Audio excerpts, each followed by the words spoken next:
Monday morning is here and it's almost time where you can rage trade. Happy days. So it was Terrell MAYDAY and he absolutely freed the arms and was killer. 60 in 57 minutes. So as much as we can say about this Trent Robinson rotation of his forwards, he at least gave minutes to one of our boys. Satili, Siwa Wong, not looking good minutes wise at all for them. I do understand why he is playing this way. You look at Nat Butcher and he played like 60 minutes. You look at Terrell, 57 minutes. You look at guys like Collins, very, very solid, know what you're going to get out of them type of players. With Wong, with Satili, there was missed tackles, there were errors, really sort of at moments of game that could have cost them, did cost them. They did lose this match. So I understand why the minutes are going there. They have a lot of forwards that they can use. Strange that they're not using any of their edge back rowers for the big minutes. And, it was Butcher there, the guy that is the guy coming off the bench, but it's playing the majority of the minutes out of all of them. So it's definitely a strange one there is. So 58 minutes for Nat with his 45. So yeah, it's strange that off the bench guy is the one that's getting the most minutes. Satili played about the same. So yeah, there you go. But James Tedesco, as we mentioned in last night's video, make sure you go back and check out the 5 things we learned and my fantasy tip for the week.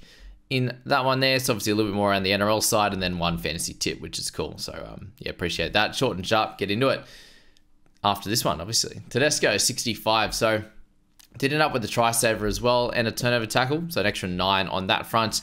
But the try and a couple of try assists. So just good to see him back playing well and starting well this year. And that was obviously a big focus for him in the off-season. And I suppose we should have known that was maybe coming, right? Given how bad they've been for the last few years. Plus, he was average to his standards compared to last year. So congrats to the Tedesco owners. Fairly low compared to the Reece Walshes and the like. So, but yeah, well done nonetheless.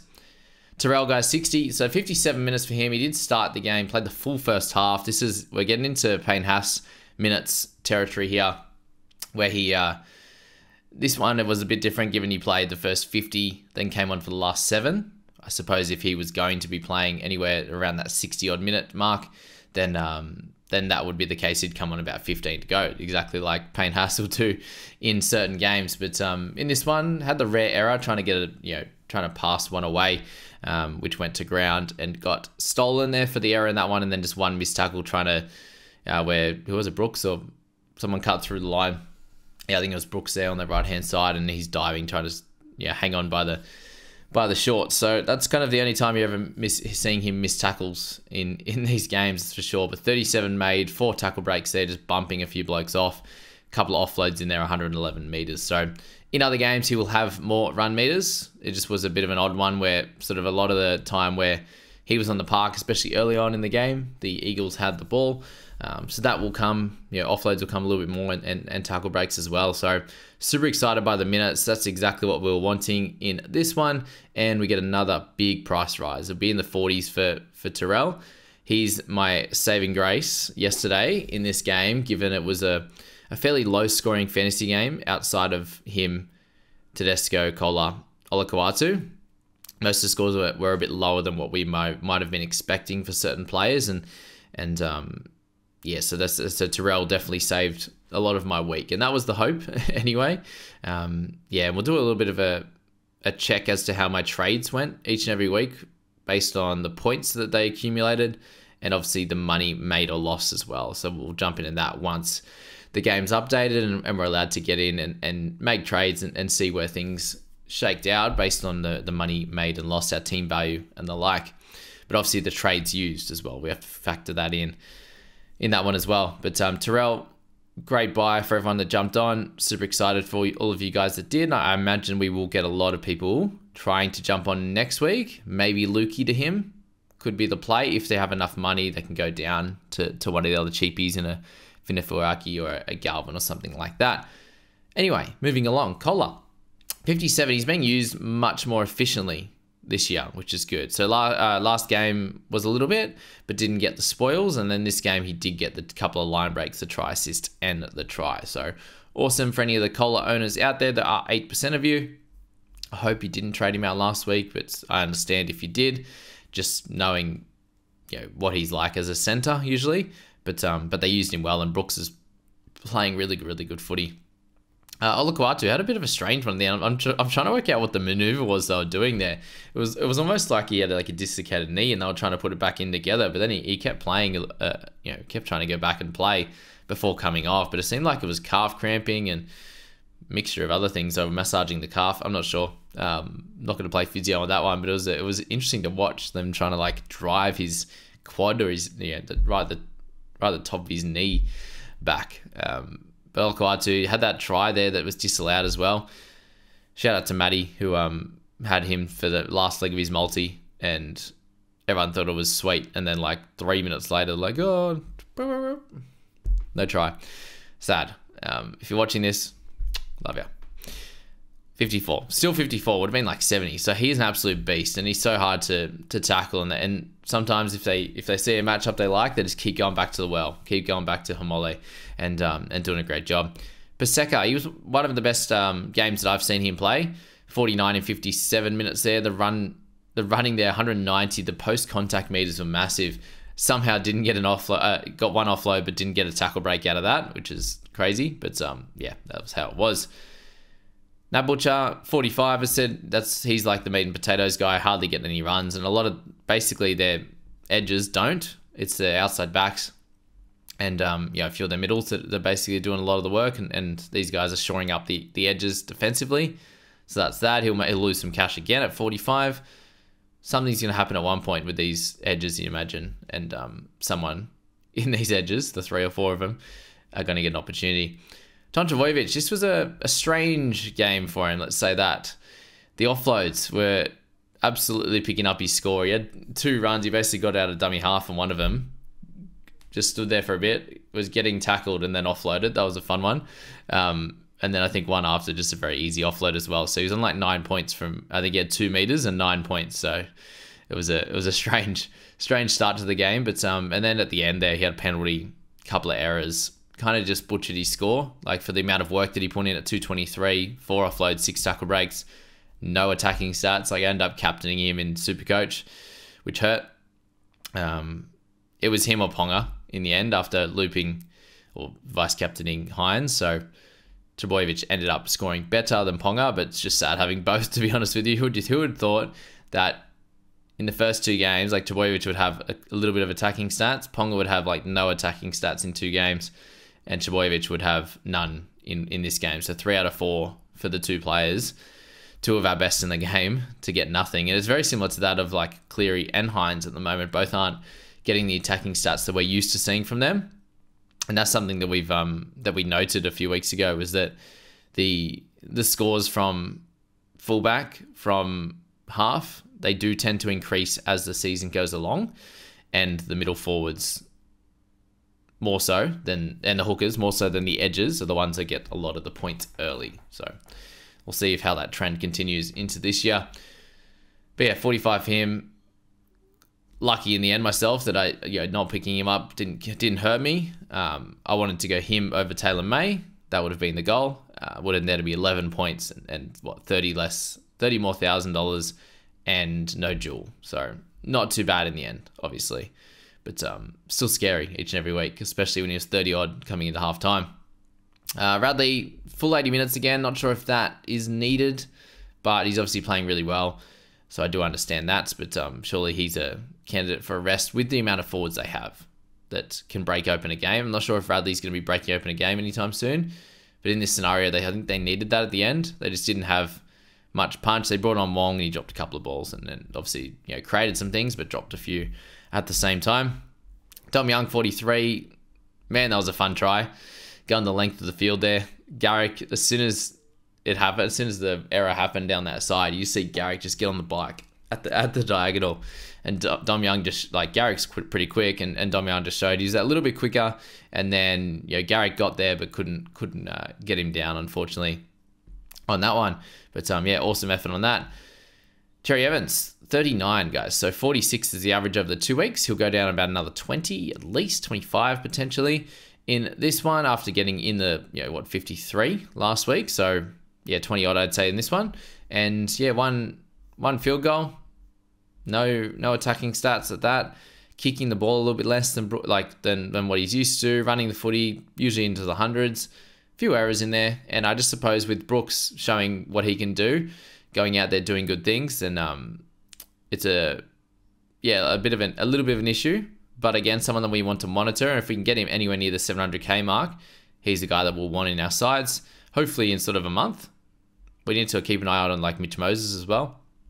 All right, Brandon Smith. The scoring that he's providing at the moment is very, very impressive for the minutes that he's been given.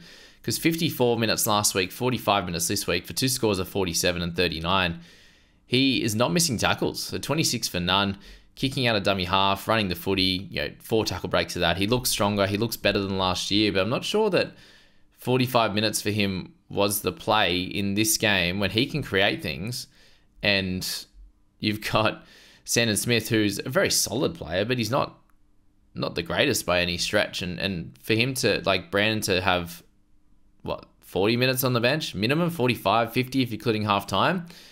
I don't think that is the play, but who knows what's happening with Trent at this stage. So if you're an owner, you're very happy with the scoring that he's providing. Like you probably would have copped a few of these scores with 65 minutes, but in these lesser minute games, he's absolutely crushing it for that. But it is definitely a worry that he might drop a game in like the 20s with 45 minutes if he's missing some tackles and has an error or something like that. So something to note for Brandon. Don't panic at the moment, but hopefully Trent sorts out his rotations in the meantime. Jake Trobb, Gerbo. People were laughing at me for saying Jake Trobb. I don't know, I just found that fun. 38 for him. Collins, 38. So 47 minutes for Collins. I suppose it's a way to give him a few less minutes. I don't have to play him crazy minutes throughout the season. But I imagine week to week, depending on how things go. Like they won last week, they didn't win this week. Does he change things coming into round 3? Potentially. One of those changes. And it didn't work out great at the end, given he had a couple of errors. But one of them was pretty poor. You'd hope that can be fixed. It's just a very normal handling error, just catching the ball. But for him to have line break assists, have tackle breaks, have offloads, have line breaks in his game, 37 in 40 minutes. Again, one of those scores where we're like, wow, we're really happy with the PPM that was provided for us because the minutes are not there. And he's definitely on the concern list. So I put a list in my own team, which I'll share for you guys in the round results there, of players that need to be traded out and players that are on the fringe and on the worry list. And Wong is on the worry list, even though he's making some money. So 37 here makes him go up another 15 to 20. And he's kickstarted his money-making potential, which is great. But the minutes there, if he can bump that up to 50, we're fine. I think he can average 40 in 50 just for the way that he plays, the way that he defends. He gets in, he makes tackles. He seems to be defending like he was defending next to Satilli sometimes. It was a very, very strange setup. But I think they have to sort that out for sure. That is for sure. Garrick, 36 in his 80. So, much more back to earth this week against a better defensive side. So, expect more games like this and less games like the 70s and 80s until they play an easier side. I believe they've got the Eels coming into this week. So, still a pretty tough matchup defensively for him. Although, it is the same side that they had the injuries last week. And we're able to skittle them down that left-hand defensive side. So, maybe the left-hand side is not the play next week, and Brooks and Kohler is not the play, and it's Garrick, maybe Turbo Garrick and the like down that right-hand side. So that's something to note. White, guys, 35 in 23 minutes. He had a really, really good game. He made lots of post-contact meters, 5 tackle breaks, an offload, and a line break in his time on the park. So he earned those minutes, those extra minutes that he got. 23, one big stint, very impressive. Tommy Talau, talk about impressive at certain times. Like he had a turnover tackle, real no negatives there, just the one error. But 4 tackle breaks, a line break and the try. 35 for him in the 55 minutes. Seems like there's a decent chance that he's had like a dislocation of his ankle. The way he came down on it from height and obviously forced to then land on the side there. Not great. We'll find out more of it. Was it subtalar or something is the term that they use for the dislocation. I'm not sure if that's like a sublux, like I've had with my shoulder or something like that. But not great, especially when you bought him at 265. You got a price rise out of him. Things were looking up. Like you look at that side and you're like, oh man, that left side is humming. And then yeah, for him to get injured. So hopefully it's not too bad. But if it is, sad. Sad. Brooksy, 34, he played better than what the numbers suggest. Very, very important down that left-hand side. Line break assist, and a try assist. Running the footy great. He looks awesome. Very excited for Brooksy. Good on him. Hargraves, 33 minutes, so a little bit lower than what some may have thought. I thought around the 40 mark, but yeah, some people said 35. So, yeah, pretty well spot on there in his first game back. Maybe that bumps up a little bit, but yeah, not going to matter. Guys, and with Terrell, like he may lose some minutes. He may get down to, so he's 57. He may go down to 50, but that's still incredible. Not a problem there at all. All right, Satilli and Burbo.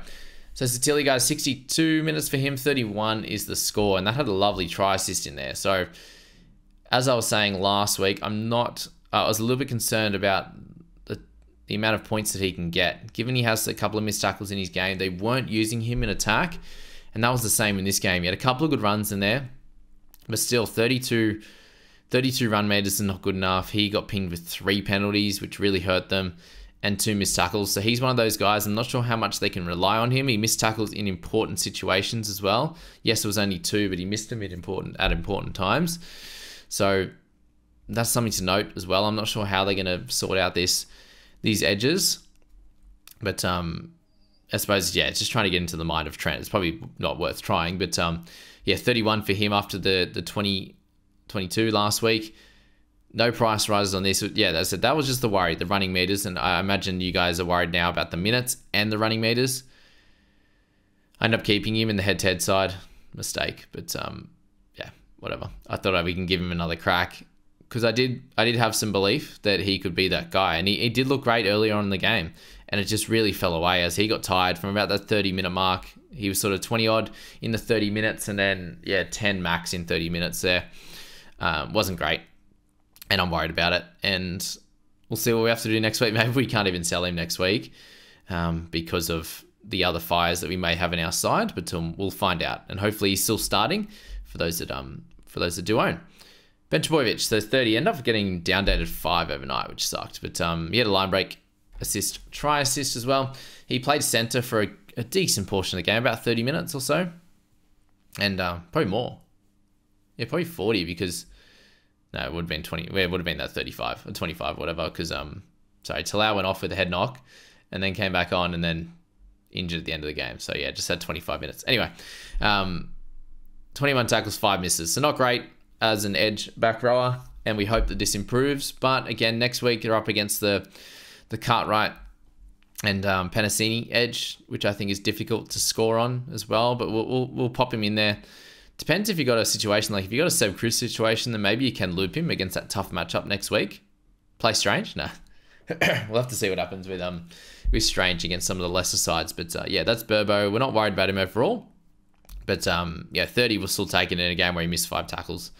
That's for sure. All right, down the line, so at the year 26, he does look like he's playing decently. But, not too much from that. Paulo had a really good run. At one point, got him some tackle breaks. Joey Manu. So, after last week's heroics, to get 12 this week, that is incredible, isn't it? 2 errors, 4 missed tackles. Not great.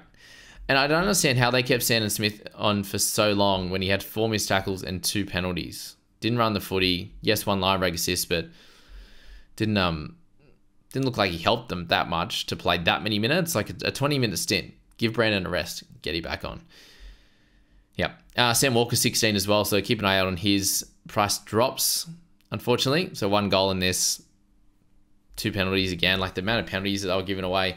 Missed tackles, not great. Manu in there as well, as I said. Croker, 22 in 54 minutes. Got a try in there as well.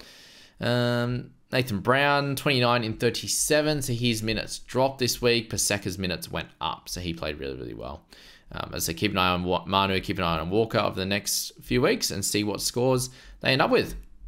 All right, not too much to touch on in this Dolphins versus Dragons clash, apart from the Dragons really, really struggling and the Dolphins absolutely dominating. And an absolute foray at the end for Hammer with 3 tries, a couple of line breaks, a try assist in there as well. Getting back to areas from the beginning of last year. And if you did start with him for this one, you got 73 points, 21% of you did, a 55.5 average, which is beautiful. And everything you could have ever hoped for to start this season. So congrats to owners of him. Mark Nichols doing what he did at the start of last year. Yeah, he got a try save, a turnover tackle as well. He got a try. He basically got no negative, just the one missed tackle. So another great game for Marky. Mark. All right. Is there any world where Sean O'Sullivan comes back into this team next week? Yes, because Cody Nikorema's out. But who's going to run this team? Is it going to be Katoa or is it going to be Sean O'Sullivan? And does Nikorema come back into this side, or was it just a 1 week thing for Sean in general? That's the question to answer. But Isaiah Katoa, if he's the one leading this team around at 474 kick meters, then he is a guy that we need to look at after the bye. Oh, actually, Nikorema might not even miss time because I got a bye. There you go. That's going to be fun. So if it's Katoa and Nikorema, and Katoa's running things, and he can get a try assist a game, did have 2 turnover tackles, so let's take them out. Try assist a game, couple of line break assists. He had no missed tackles either, so he's probably likely a 40-ish, 45 guy going forward with potentially some of these bigger games, right? Because he had a forced dropout. Things were good. He won't come up against the Dragons each and every week, right? And have a 38-0 drubbing, but you can probably expect closer to 40 with those kick meters just alone. And defensively looked much better, 17 for 0. So he's someone to have a look at over the next few weeks and see what happens with that halves situation. Asako with 52. He had a fun game. He actually got the ball a bit. 148. They went right a bit more. Saw him there getting fairly close to tries at times as well. Good to see him back in the runs, or back in the points, as we say in cricket and footy. Max Blath, he's a very, very interesting player, isn't he? He works hard. Is a half. Playing 13 now, 501k, 49 in 53 minutes. Do we think this happens long term? Kenny Bromwich didn't even play in this game, so you can look at Plathy and go, okay, well, he's their 13 going forward, so maybe he's a look in. He'll be half. He'll eventually get the duel, but he'll be a half that you can slot in and pick up a 50 fairly comfortably there. And with that 49, he does go up probably 15k. So 515 will get him out playing 13 for these types of minutes. I do think is a pretty solid bet, given he's unlikely to go under 40, you would say. And there will be games as well. So he had 37 tackles, but there'll be games where they have the ball less and he'll be able to tackle a bit more as well. So good run meters, obviously 1 negative only in the penalty. This is what he's shown, like, to get big scores. So he's an interesting one coming into the next few weeks. Aitken was the other one that we came into this week with a few people interested in him. I was definitely interested as well. The 45, so glad for me that it wasn't way bigger than that. He had a line break early with a couple of tackle breaks, but this is the work ethic that you get from Ewan. Doesn't miss too many tackles. He did have a couple of penalties, and that kind of dropped him down away from the 50. But 45, he makes some money off that. He will have games in the 50s and 60s, especially when he has to make more tackles, and maybe they go down the left-hand side a little bit more for him. And don't skip him out and go to Bostock and Arillo, and they set up tries, make line breaks and the like. So there'll be games where they need to be a bit tighter in than this one currently. But Aiken, good. We'll have a look at him as well in round 5 if we find out any more information on Lem. All right, Farnworth, 48, so much better for him in this one. Again, not a lot of people own 7%. I haven't seen anyone with him in his team, so very interesting. 180 run meters, 17 on the tackle front. So yeah, base was good. Getting offload, tackle breaks. He'll be sweet. There'll be games where he scores tries and he'll be in the 50s, as we know. Flegs again, guys. So this one, 51 minutes, 48 points in this one with mainly base. So offloads were in his game in this one. Very, very impressive. I do think that he is someone that you can look at coming into round 4 there. So he was able to score 48 in a game where base stats for middle forwards weren't going to be as high. Did get to run the footy plenty, obviously, with them having ball in hand, but defensively there wasn't a lot needed. Did still have a turnover tackle in this one, so a good score. Look at him in round 4. Obviously got the bye this week. If you started with him, happy days. 9% did. You're reaping the benefits of some good scoring. Yeah, you can do this in base stat games, and you can score tries in games that are a bit more open and more points. Obviously 61 compared to 38 points in the actual game. So you can score in both ways, which is ideal. Felice had a good game as well, 48. Jack DeBellin, 46. So still loses money, 51 minutes. If he keeps it up to this, which it looks like is the rotation. The rotation, guys, looks like they split minutes basically across all 4 of these guys. DeBellin, Luciano Leilua, you got Eisenhuth. Sewer played the full 80 But you had Raymond Faitala-Mariner, who started, end up playing 50 odd minutes as well. So split between them all means none of them are probably a buy. Marshall King got a try and a try assist and still only got 46. So he is a frustrating player to watch. Obviously the HOA didn't help. This is obviously a better stat line for Supercoach. I think he got 80 or something like that with the attack. So that's that for him. Works out better on that front than he does here. But he does get involved in a lot of the attack. We've noticed, haven't we, over the last 2 years with the Dolphins. Sloan playing much better this year. 10 tackle breaks. Incredible. 140 on the run meters there, and then 2 line breaks. So another good game for him. Even though his team got pumped, he'll be making some money. So yeah, annoying that guys like Sloan, score really well this year when you wanted them to score well last year. For those that started with him, he did a good job. I didn't start with him, but later on in the year, I think people were like, ugh, the roller coaster of Sloan. Hopefully he has turned the corner. Gasua with the 47 missed tackles, not good enough. Ugh, that reminds me of Hutchison and Carraz again. Oh, 7 missed tackles. Oh, God. Hold him. He'll be fine. Luciano, 38 for him, 51 minutes. Again, what we expect from a guy here in this scenario, playing 50 minutes, especially when they got smashed as well. It's a good score. Lomax to still get 37 on the wing in a team that got pummeled is fine. You hoped for more. The worry now is if the Dragons get beat comfortably on more regular basis. This really shows how poor the Titans were in round 1 too, hey? But it does show that if they can get smashed on a regular basis, Lomax will still be okay and get his run meters and his tackle breaks, his offloads. Ben Hunt was down at 36. Unfortunately, few people own him, obviously, but not a heap. They're at 3%. Hold, Bostock, 36 for him. Got 2 try assists, got the line break and the line break assist there. So it was great news for Bostock owners. If you played him, good stuff. 36. You probably hope for more with that attack, that stat line. With 3 errors and a missed tackle, still 159 meters running down the sideline. Again, you'd hope for more, but you'll take it. You'll take the price rise. Molo, Ravalahawa, Eisenhuth, 35 in his 38 minutes. So the 1 line break assist for him. 27 tackles, no misses.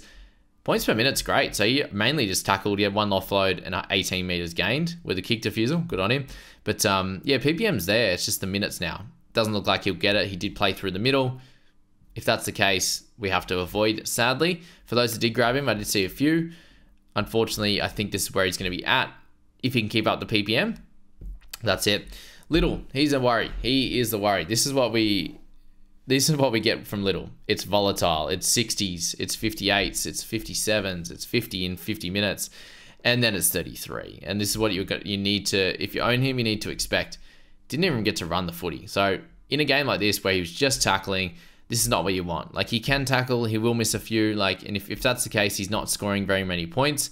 If he's running the footy, he's getting tacking stats. He's getting line breaks, the tackle breaks, the offloads, and he's getting into the 50s. So as an owner of Little, you need to hope that the Dragons get better as a side, which they come up against the Cows next week. So we'll see how that one plays out, at home at least. But yeah, Bromwich, Laurie, 44 minutes for Laurie. So expect that to kind of continue for the next few weeks, maybe bump up soon. Wallace, 29. So Sully, guys, was next, 29 here. Again, just a very annoying situation given he's with the Dragons, who are struggling. 161 meters again run, no negatives, 11 tackles, 0 misses. That's awesome for Sully, exactly what you hope for, but only 1 tackle break. He needs to find a way to run the footy and get tackle breaks and offloads, because if he's not getting attacking stats, he's a small worry. I do think he's a clear hold over the next few weeks, but we definitely didn't expect him to get pumped 38-0 against the Dolphins. A lot of people brought in Lomax or had him as captain, especially in like Supercoach, thinking that they would do well and Lomax would smash it. So that was unexpected for sure. Sully, hold. Faitala-Mariner, 29 in 51 minutes. He's not the buy. Again, meters gained were low. There'll be games where they have a closer one and all of these meters gains will be better, but at the moment it's not. Flanagan did get it up with a try save, and that did save his score. He had 2 errors, a missed tackle. No, actually, that's a lie. I've seen. Did anyone else see him like in the? I think it was they even said it too. It's like Flanagan put up a bomb, like a 30 or 40 meter bomb, and they're like, oh, each half has had a kick now, so he hasn't got given that kick. So maybe have they cooked this game for updates as well? I'm not sure, but he definitely had kick meters. So yeah, anyway, that would be an extra point, which helps for those that own him. There's a little bit of a panic stations, a little bit of worry for Flanagan. He's definitely on the fringe list for sells. Yes, he won't lose money, but is he going to be one of those guys that will be gaining money? I can definitely see a lot of people either going Hutcho or Flanagan down to Galvin in this week. And I wouldn't be annoyed if he went either way, obviously, on that one. But it's just like, is he going to have the opportunities to score well in a team that isn't playing well? That's the worry. Jack Bird will lose some cash over the next few weeks. 24 for him. Yeah, good tackle in there at one point, I believe. No turnover tackle? Just the last tackle it was. Averillo, 24, got the try for him with a line break assist as well. 5 missed tackles though, that's not going to cut it. In a game where you win 38-0, 24, yeah, shows that he's not going to be the guy that we want to be looking at. Kurt Donahue played the rest of the game out for Cody Nicarima, 23 for him. Again, he won't be relevant. Malisen, 17 for him, 22 minutes. Nicarima played the 18, that's where Donahue came on and played the rest. Kenny Bromwich and Fafita were both 18th men. What about the average getting cut in half, unfortunately, at the moment, pretending that they've played? So that will get fixed, obviously, guys, because they didn't play. They were 18th men, so the average has been cut in half. Both Bromwich and Fafita there, so that was interesting. But that's the wrap, guys. Make sure you do go back and check out the Thursday, Friday, and Saturday reviews. They're very deep. They're very in detail. You should get all the information you need from players on how they played and what to maybe look out for over the next few weeks. And then we get into sort of your decisions that you need to make during the week after we get into the round results, which will be a little bit later. So that was that one, guys. Thank you for being here again. Check it out on podcast if that's easier for you as well. That works out for me also. Thank you, which has been growing as well. And yeah, good luck to all of you guys heading into round 3. It was an interesting one, to say the least. Round 2 kind of didn't go very well, Supercoach or Fantasy. So this happened last year with me, round 2, and it was a clear bounce back from round 3 onwards. So that's what I'm expecting here again. And yeah, why change something that works, right? So that's that. Catch you next one, guys. Have plenty of fun.